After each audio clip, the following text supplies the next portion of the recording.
The new year brings some new music and a new tour for the Grammy-winning rock band Switchfoot. We're sitting down with brothers Tim and John Foreman, but let's begin with a look at the single Voices from their project Native Tongue.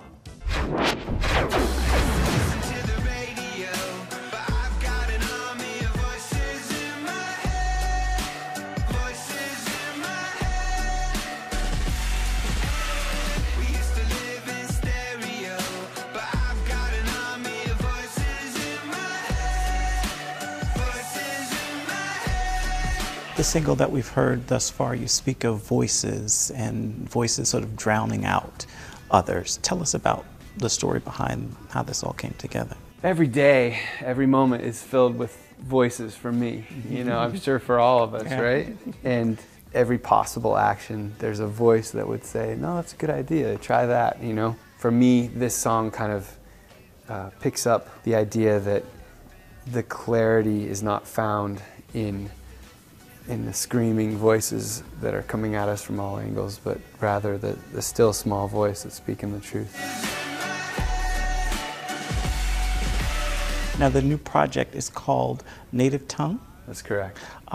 Describe it. We've heard at least one song from it. Describe the project if you could describe it. Yeah, so I feel like we as a species have forgotten our native tongue, that we are commonly driven to this place where fear and hatred begin to be the common vernacular that is spoken. And we are continually drawing lines and boundaries, defining the we, the they, the we, the they. It's this binary thinking where if you rewind the tape and slow it down, you remember that all of us came into this world naked, and that somebody, however imperfectly, woke up in the middle of the night and held us and gave us a bottle, and that these acts of love are why we're here. And so beneath it all, love is your native tongue. How's this project different for you? I think it's fair to say it's our most diverse collection of songs. There's 14 songs on the album, and they all really show a wider scope of what we wanted to say musically. As we started narrowing down the list of songs, well, what are the things that are saying musically things that we've never said before, but have maybe always been there, you know? And I think there's a more adventurous spirit to the whole process because of that. And you guys took a bit of a sabbatical prior to... Yeah, we took a hiatus. Just kind of said, hey, we're going to take a break.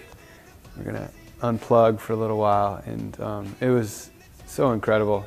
What an amazing year to just reconnect with family, friends, everyone at home. And I think in an odd way, also reconnect with what we do and the purpose of why we sing and all of this, you know. If there's any lesson you could take from that time away, what is it? Anytime you can step outside of something that has become a cycle or a system, I think it allows you to appreciate what's good about it as well as what you'd like to change, you know? And I think one of the beautiful things was kind of discovering how important music is to me, and I know John had that same discovery, and we just found ourselves drawn to the studio to write and create, and it was really life-giving. And so that was kind of our way back in.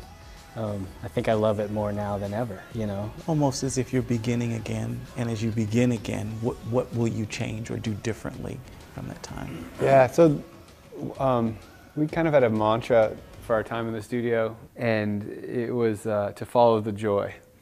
And that joy is an incredible engine. It's an amazing fuel to be running on, because I think many times you're running on fear, you're running on necessity, you're following something just because that's what you've done for a long time. But joy as a fuel it burns clean. To find a way to use our lungs for love and not the shadows. Switchfoot's Native Tongue project is available January 18th, and the band is looking to begin its tour next